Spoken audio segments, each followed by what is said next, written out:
For thousands of years, Santa Claus has delighted children by delivering toys on Christmas Eve. There's a lot of history here.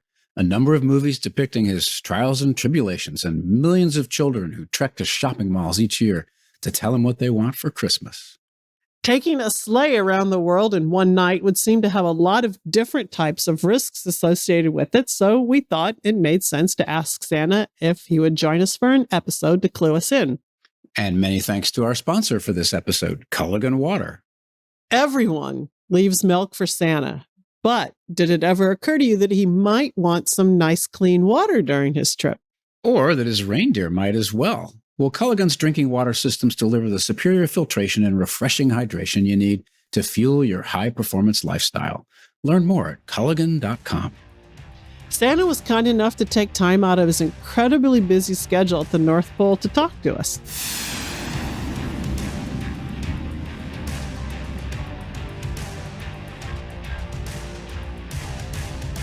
So Santa, welcome to the Adrenaline Zone. We know you're incredibly busy this time of year, so thanks so much for taking time for us, even though it looks like you're unable to appear on camera today.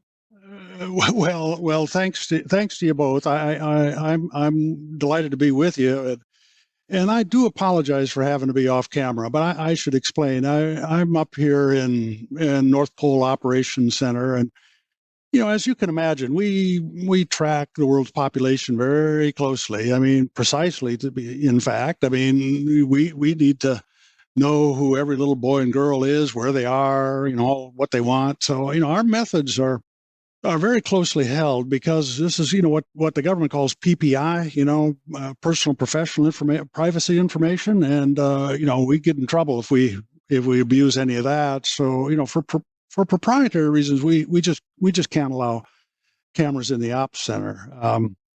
But let me give you a little sense of scale of North Pole operations. I mean, just some rough numbers. I mean, there are a little over 8 billion people in the world. Around a quarter of them are under the age of 15. That means that we have to come up with about 2 billion toys a year. Wow. Maybe a little bit fewer because of the little naughty ones, but that's not such a big number. And so our elves have been working their little buns off here to get ready. Lots of overtime. We give them 60 days of comp time off after Christmas. So, if you do the math, that means that we have to produce around 6.8 million toys every single day, starting in March. Wow! How we do all of that? Now that's a closely guarded secret, and if you don't have a North Pole security clearance, we can only do audio. So I apologize. That's why you can't see me. Well, Santa, you mentioned the elves, and there are labor shortages everywhere, and supply chains are in chaos. So how are the elves handling it? Have you had any delivery problems in the North Pole? Oh gosh, yeah. I mean, we've had a lot of supply chain issues. In the spring, I said to Melvin Elf, he's the chief of manufacturing, and I said, Melvin, there's a chip shortage, and we better get on top of that. Well, gosh, in July, semi-tractor of Pringles shows up. Melvin, I said, we're computer chips. Computer chips, not potato chips. Okay, pal?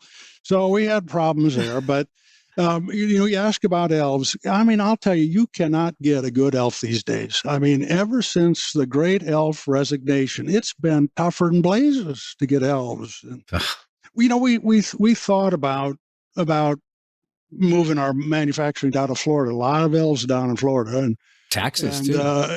Texas, we could do that too. But if we were down there, we'd be up to our butts in elves. But we can't do that. I mean, all the kids. They expect an authentic North Pole toy, and we just can't betray their confidence in us by offshoring production. So we go into a lot of overtime, but we get it done. So is it classified how many elves you actually have working in the North Pole? I can't get into that. And, I mean, some of these elves, I mean, when we try to hire them, they even want flex time. I said, there's no such thing as flex time when you're manufacturing toys. You got to be in here. Get your butt in the office. And so called commitment, right? Yeah, it's commitment, but we got a good team. So Santa, the adrenaline zone is about people who take a risk. And here you are, you're riding a sleigh pulled by tiny reindeer. You're doing it in the wintertime, cold and fog. How do you handle those risks? Yeah, we are a risk manager's nightmare here. I tell you, we have a risk oversight committee, and we've got representatives from all the various health departments, and we got air traffic control risks. We have risks of all the little reindeer hooves damaging roof tiles. Oh, the insurance companies all over us for that. We're working through that. We've got technology risks. I mean, the sleigh is a very sophisticated piece of equipment, and so there's a lot of preventive maintenance stuff that we got to do to make sure that it's fully operational. And, then when I have to hop out and walk across a icy roof, that always makes me just a little nervous, and then pop down the chimney. And sometimes I get stuck, but that's why God made Vaseline. And and then there's the dogs. The dogs they're always but the guys down in the tech department, they created a special treat for dogs. Puts them right to sleep. And so we're okay. We're okay with that. So we manage our risks. We got a lot of them. So I have to ask, I keep dancing around these classified topics, but so how many reindeer do you really need to pull a sleigh? Well, yeah, you're right. That is classified. But let me just a little bit. I mean, of course, the hardest part is lift off, when we get started, because the sleigh is plumb full, and that's when we need the most energy. But that's when the reindeer are fresh too, and then, of course, we fly all over the United States, and the FAA has pretty strict rules on redundancy, in numbers of reindeer in case one of them flames out on us, So I really can't go into the numbers, but it's gotten a little bit easier over the years, because toys are getting lighter with electronics, more Xboxes and fewer ponies, and it's easier to clean up the sleigh, the next day too. Well, if a reindeer flames out, does it get to ride in the sleigh? We've got a special recovery operation. Okay. Yeah. Okay. Well, that's good. You mentioned earlier going down chimneys is a bit risky. Why do you do that anyway? Well, because it suits me. Suits. Do you get it? Okay. I know. Mrs. Claus ain't keen on my humor either. So there you go. Well, what if there's actually no chimney for you to go down? You pass the kids by, or what if somebody left a fire burning? That's simple. I just go right through the front door. Just don't don't ask me why. I can do that all over. But I mean, I'm a kind of a traditionalist. And it's just. I stay with the plan and pop down the chimney. It's the way I do it. So you have to be pretty good at locks then, huh, Santa? Oh, no, that's I can pick through anything. Well, you eat a lot of cookies and drink a lot of milk, right? I'm assuming people leave that stuff. And is there any risk there? And do you have a favorite cookie? Well, yeah, snickerdoodles. I mean, when the good Lord ended the week of creation on the seventh day, he didn't rest, he made snickerdoodles. I just love them things, I'll tell you, I've had about as many chocolate chip cookies as I can stand. I mean, I'm just up to here with chocolate chip cookies, but I still eat them. I don't want to offend family. They went to some trouble for me, and I asked about, is there a risk? Well, yeah, my cardiologist, he's getting a little bit worried about all the cookies. And I told him, hey, doc, I mean, it's just one day a year. I mean, give me a little slack here. I mean, we get through it. I don't tell him I eat cookies during work days too, but that's another. But an important safety tip, though, for our listeners, snickerdoodles might get you a little extra toy, something like that. Yeah, well, snickerdoodles, tell them snickerdoodles. You give me snickerdoodles, there's a little something special there. Okay, good to know. Part of your job is, of course, interacting with the kids at the shopping malls around the world and collecting information on what they're Yeah. looking for. So there's a little bit of risk these days with COVID. So did you get all your vaccinations and everything to do that safely? I am my own herd immunity. I've caught everything, all those little drippy noses. Yeah, I've caught it all, and so now I'm immune to everything. But let me just reassure all your listeners: they won't catch anything from me. I'm a super spreader of joy, not disease. So nobody has anything to worry about for me. That's good to know. And you probably have some pretty good elf care. No, we first top of the line elf care. We're good there.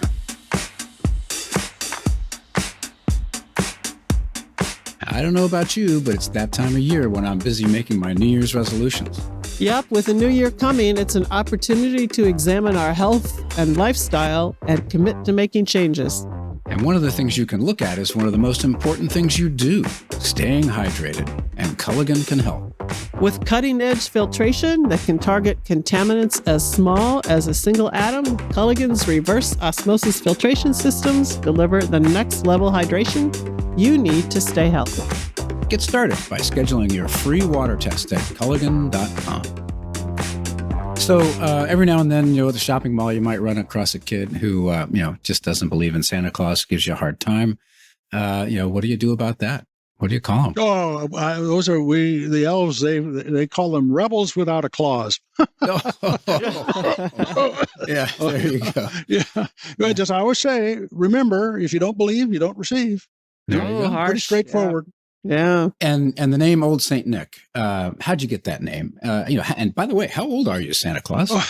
Oh, you can ask a classified question. Oh, well, okay. no, I can answer that. It started off I started off as a young kid as a Catholic monk, and my name was Nicholas, and I focused on giving things to needy people, and that was a big hit with the church, so they made me a saint, and so that's how that got started. But now, how old? Well, I'm 1,751 years old this year. But as they say, today's 1700s is yesterday's 1500s. There you go. Well, you're looking great, Santa. You're wearing it well. But have you picked up any other nicknames over the years? Well, some people call me Kris Kringle, but I don't really like that. It kind of sounds like a fast food donut shop, Others call me Papa Noel. And I kind of like that. That's got a nice ring to it. But my wife calls me something else, but we're just not going to go there. Okay, that's probably better. So how do you know if a little boy or girl has actually been naughty or nice?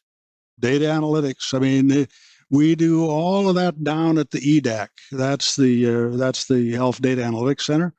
Elvin is the chief number cruncher down there. Clever little guy. He's got a big brain, and he's just wired for that. He's worked out all of these algorithms. I can't go into that because a lot of it's classified.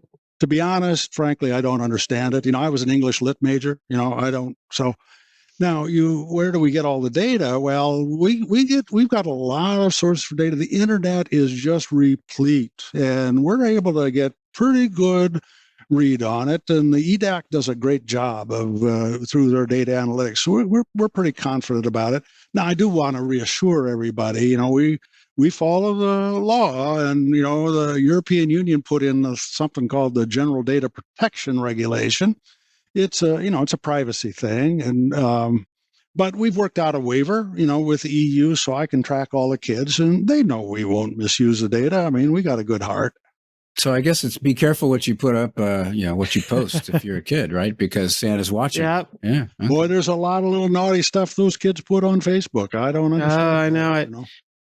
So another question, and I hope this isn't classified either, but how do you know when the kids are sleeping? Because aren't they supposed to be sleeping when you come whipping down the chimney and drop stuff off?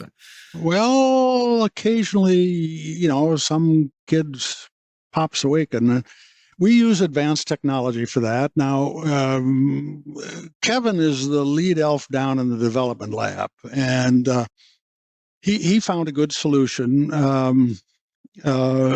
what we do is we mount antennas on the reindeer's antlers, and that gives you a wider aperture because they stretch out over. So we get good aperture and good gain on the antennas, and then that's all connected by Wi-Fi to the sled. So I can see the brain waves of the children, and we can tell when they're asleep. And if they're hanging on, we'll just go on to the next house, and we'll kind of loop back and pick up on them. They all fall asleep eventually. But you mentioned earlier that sometimes they're not asleep. So what happens if they catch you while you're dropping off the presents? What do you do? Well, Kevin and his team found a solution to that. I know you've all seen that movie Men in Black, and they use that little flashy thing, the neuralizer. Oh yeah, yeah. Well, one of Kevin's guys came up with that a couple of years ago. He won Elf of the Year award for inventing that. Wow. Very advanced physics in that thing. I think his name was Mervyn, but we had a little accident lab, and I can't remember right now. But I did get them to figure out a reverse function for it, and I use that on old Mrs.Claus when she's been in the eggnog a little bit, and she needs to recognize me when I come home. Maybe the elves use it on you too. You never know. Yeah, that can be dangerous. That could be dangerous. I watch out for that. Yeah. So you go to shopping malls and you learn what children want for Christmas there, which keeps you really busy. But you also get all these letters as well from children. I mean, from all over the world. Also, how do you have time to read all those letters? Data analytics again. I mean, Kevin and his team have worked out a way to digitize all the incoming mail, and we use machine learning and natural language processing to get it all down. With millions of kids, we just had to use technology to keep up with it. I kind of miss reading the letters myself, but it's just too much now. I just can't do that. So it's all pretty automated at this stage. So I know you've got a lot of reindeer, and you've got your favorites that go around every year with you. And I love their names. And I love the rhythm of, now Dasher, now Dancer, now Prancer and Vixen, on Comet, on Cupid, on Donner and Blitzen. And also Rudolph. Of course, what a story. Well, now don't forget Olive. Olive? Olive, the other reindeer. I got that. Oh, yeah. Mrs. Claus gets a kick out of that. Let me tell you. Yeah. So speaking of Rudolph, I've been trying to follow the stories about, his life, but I can't figure out his parents. Who are Rudolph's parents? Can you illuminate us on that? Well, it was a dark night that night. And there's a little ambiguity about that. Now, according to the Rankin Bass Holiday Special, his father is Donner, and his mother is a nice doge named Evelyn Donner. In the Good Times retelling, Rudolph's father is Blitzen, and his mother's name is Mitzi. That we call her Vixen, so it rhymes with Blitzen, Vixen. Get it? I mean, I just love that. It's just a lot of fun. But to be honest with you, we really don't know, we really don't care. Don't ask, don't tell. That's how we operate. But we as long as he do does know, his job. As long as he does his job, but we do know Rudolph's had a girlfriend, cute little filly named Clarice. Nice couple. So you think there'll be some more red-nosed reindeers in the future, then? That's why we give them a little comp time. Yeah, got to take a break now and then. So you mentioned Mrs. Claus. How does she feel about the fact that you only work one day a year? Is she employed? And if so, is she like the major breadwinner for the family? Look, she doesn't think I do anything, but I let me just say, Mrs. Claus. I mean, she works harder than I do, and she's the head cookie baker, for the elves, as you can imagine. I mean, these little guys, they love their cookies, and because there's an elf shortage, they're even demanding brownies. I mean, we have to we have Friday afternoon brownies to keep them, happy. It's something to look Trying to get them to come to the office and not work. That's right. That's right. You just got to lean forward, when you're looking for help. And, she's in charge also of the review committee that decides who's naughty and who's nice. And I have to keep her away from the eggnog when we get to the adjudication phase of that process. Yeah, I bet that's hard. I have to ask: are the elves snickerdoodle fans too, or they still have a fondness for chocolate. Okay. Yeah. So but thank goodness, because there would be no snickerdoodles left for me. So I know. Yeah. Darn.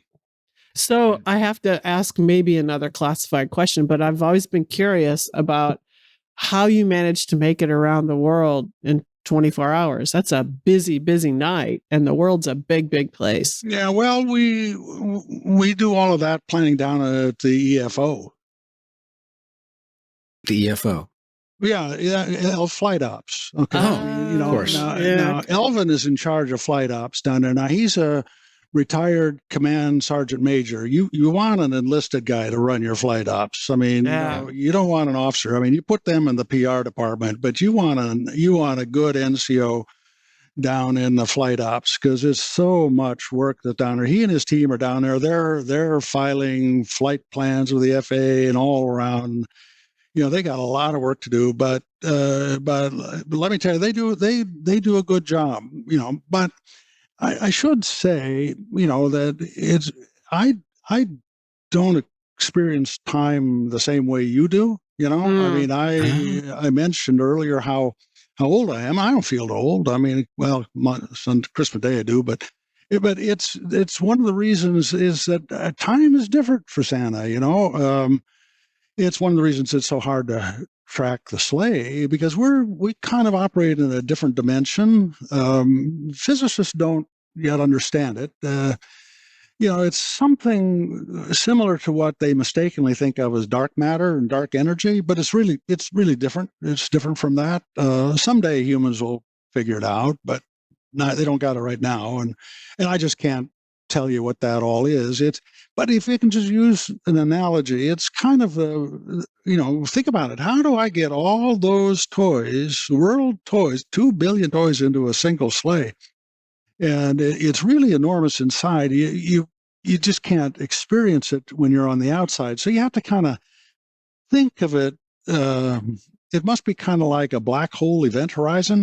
That's the closest I can come up to. But anyway, I find it pretty amazing that NORAD's able to keep any track of us at all. And them boys have got big, powerful computers, I think. I had never thought of the high tech involved with getting around the world in 24 hours and carrying all those toys. It must be really special. How much did that thing cost? Oh, nothing. It was on the house. Oh, I get it. On the house, yeah. Okay, you got it. Well, Santa, you have a great sense of humor, and it's really been great talking with you. We really appreciate you spending some time with our listeners, especially during such a busy time of the year. Christmas is coming up, and we hope that you have a safe flight this week. And I'd like to go offline and tell you what I want for Christmas, because I haven't done that yet. So if you can spare a moment as we sign off, that would be awesome. Well, I wish you all a very, very Merry Christmas, and hope that we all bring peace to the world here. We could use it. Thank you so much, Santa, and have a safe flight. Thank you much. Glad to be with you.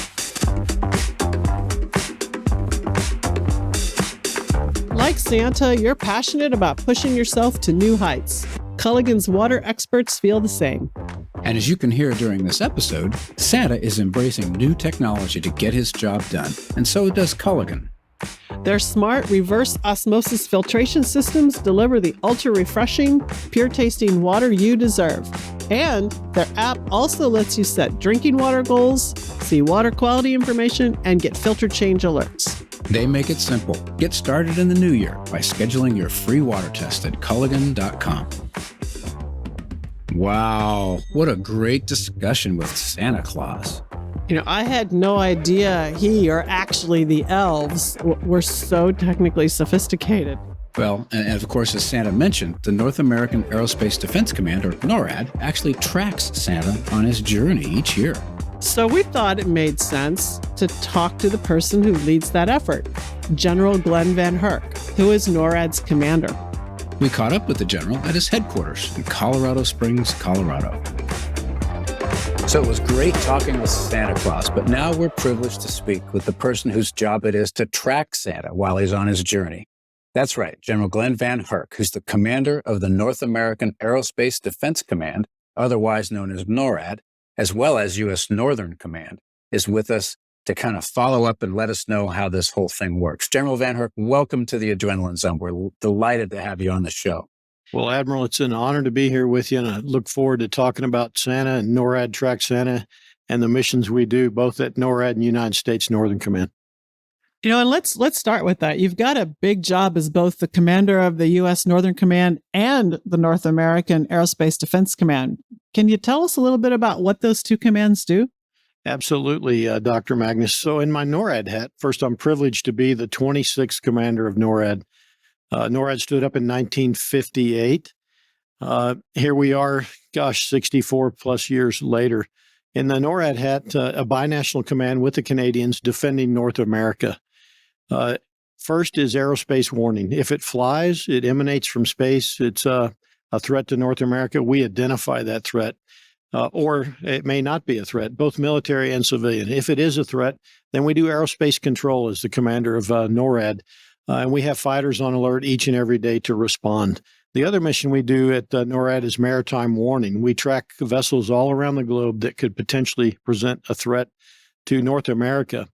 But we don't prosecute those. We would pass that off if it's a threat in the maritime domain to the government of Canada. And if it's a threat to the U.S., I would execute that in my NORTHCOM hat. So as the NORTHCOM commander, we do homeland defense. And so that could be maritime homeland defense, just as I alluded to, ballistic missile defense. We also have the crucial role of providing defense support of civil authorities. So hurricane response, Operation Allies Welcome, which we did, where we built 8 small cities. And we do theater security cooperation with our allies and partners in the region, Canada, Mexico, and the Bahamas. Never a dull moment here. Plenty of challenges of defending the homeland in both of my hats. That's a bigger job, I think, than most people really appreciate, with quite a span of control. And in fact, you do have that important job as NORTHCOM commander and NORAD commander. But amid all those impressive responsibilities, you somehow find time to track Santa's progress each year. Can you tell our listeners how NORAD Tracks Santa got started in the first place? Absolutely. Well, first of all, I had no idea how big this was, Admiral, when I got here. It is a major effort and something that is incredibly rewarding to be a part of. It started in 1955 with the Continental Air Defense Command at that time in the Operations Center when Colonel Harry Shoup was the director of operations that night. In a local advertisement, a phone number was printed that happened to be the phone number to the operations center. It was supposed to be to a department store where they were going to answer calls by Santa Claus. Well, Colonel Shoup realized right away that the little girl on the other end was looking to talk to Santa Claus. And so he talked to Santa, and he played Santa. And he talked to the young lady, but he realized that there were going to be many, many more calls over the course of that day and evening.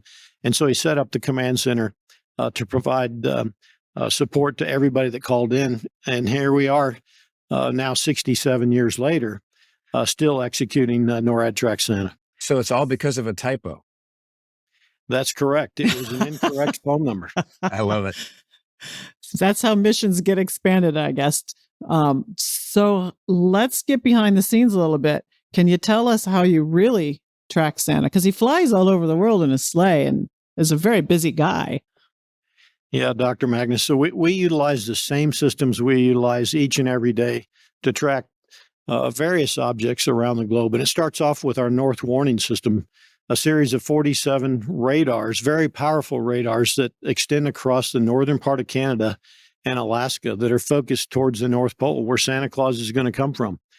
As Santa Claus comes out of the North Pole on Christmas Eve, typically he'll go towards the international date line and work his way west. Once Rudolph's nose is visible, we have a series of satellites, not only the radars, but satellites that detect the infrared signature of Rudolph's nose. Believe it or not, Rudolph's nose is a very powerful infrared signature. And then we have sensors and radars around the globe with our allies and partners, my fellow combatant commanders. And finally, when Santa Claus approaches North America, we have NORAD fighters, our F-15s, F-16s, F-22s, and the Canadian CF-18s who respond and intercept Santa Claus and ensure his safe journey through North America. So even though Santa's taking a certain amount of risk, he sounds like he's, if it flies, you track it, and then if necessary, you can come to his assistance. Well, we all learned when we were younger how important Rudolph was for Santa being able to deliver presents. Now it sounds like Rudolph's a major safety factor too, since he allows you guys to keep Santa safe as he's moving around. Who knew? So how does if I'm a young person and I want to track Santa, how do I get onto your system to do that? Well, we have multiple ways to track and follow NORAD Tracks Santa, even in the days leading up to NORAD Tracks Santa on Christmas Eve. You can follow on Alexa by asking about Santa's location. OnStar has the capability. Our social media platforms here at NORAD as well, but we have NORADSanta.org, which is a website where you can log on to and interact. It's an interactive social media capability to track Santa Claus, along with calling in to let me get the number, 877-446-6723. That's 877-HI, H-I, NORAD as well. And so you have people manning the phones when they call into this number. What exactly are they doing? Are they just answering general questions? Are they providing direct tracking information? What do those people do? You'd be amazed what they do, Dr. Magnus. So it is a privilege and it is hilarious sometimes to answer the calls. But the bottom line is it takes a large amount of people to execute this. We have on the order of 1,500 volunteers that answer about 150,000 calls. We have 2 million followers and about 14 million people check into our multimedia social media platforms to do this. As far as the questions, we get everything. And the most likely question you're going to get is, where is Santa right now? Oh, okay. And so we track Santa, and you'll be able to see that if you log on, but we'll answer those. We often get questions such as, how fast is Santa? How many presents has he delivered? Et cetera. So it's really fun. And my wife and I really, really enjoy the opportunity to spend a few hours on Christmas Eve answering those questions. Has Santa ever called in as a listener? I've not personally taken a call from Santa Claus. I think he's pretty busy during that time, Sandra. I mean, Yeah, good heavens. He's Maybe flying Mrs. over Claus. he's flying over the ocean. He might have a little free time to say hello. I'll bet Mrs. Claus is tracking where Santa's going. It's just the way things work. Well, Glenn, can you give us a sense for whether and how COVID affected NORAD's ability to do what it does on Christmas Eve? Well, Admiral, I'm really proud to say that we continued NORAD Tracks Santa through COVID. When I first got here in August of 2020, I was approached with the option of canceling potentially NORAD Tracks Santa, and I said, I'm not going to be the guy that cancels Christmas. So through innovative leadership of the team here, multiple people with great partners, we have multiple commercial partners. We were able to transition to a more social media driven, and also we were able to provide telecommunications where people could stay at home actually and field and answer calls from their home instead of coming together in a large room that could have potentially presented a health concern. So we continued on with NORAD Tracks Santa. I'm really proud of the team. This year we'll get back to more of a normal NORAD Tracks Santa and expect the numbers to even continue to grow. But I'm really proud that we were able to do that for the past 2 years. Wow, that's some major logistics, actually, and equal to Santa delivering presents all over the world in a single night. So, I have to come back to these calls. The fact that you've got 1,500 volunteers tackling hundreds of thousands of calls is amazing. And so do you keep track of maybe what celebrities or VIPs call in, or keep track of some of the more unusual questions that you get at all from year to year? We normally don't track who calls in by name. We don't ask names. We do end up with some interesting questions, and sometimes it's funny to talk about those after the fact. But normally when you're answering the calls, literally it's pick up one, answer that call, and when you're done with that call and you hang up the phone immediately rings. So there's not a lot of time to have that discussion while you're taking calls. That's amazing. I remember in my interactions, obviously years ago, we got a call that would just bring tears to your eyes. It was a young girl who called and said, all I want from Santa is for my little brother to get well. Aw.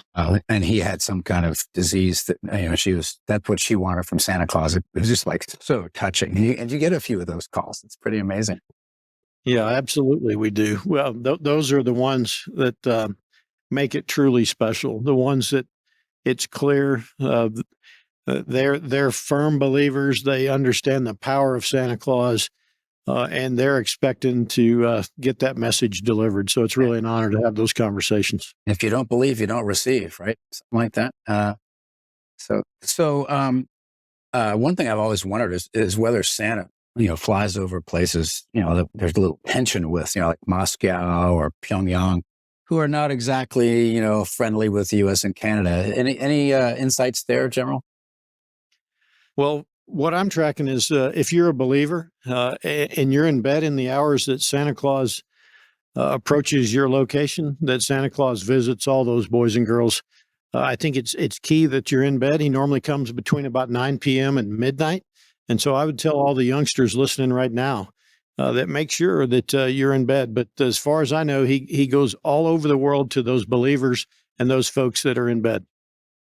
You mentioned that this year you're going to have everybody sort of located in one spot, just like pre-COVID. So do you have anything special lined up for this Christmas now that everybody's able to get back together in one room? Well, just the event itself is special. But as far as a special, not really anything that I would say geared towards NORAD Tracks Santa specifically. Just executing the event is a major effort for our team. And I would say thanks to all those that put it together. It's amazing to make it happen. What a wonderful event. It sounds like a lot of fun. A lot of hard work, but a lot of fun. Yeah, it's pretty exhausting, I think, for the volunteers and the people who run it.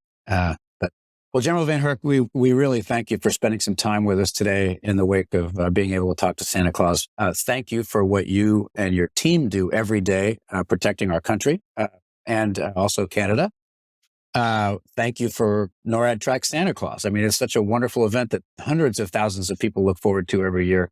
And we wish that you and your team and all of your families a peaceful and prosperous Christmas season. So thank you so much for joining us.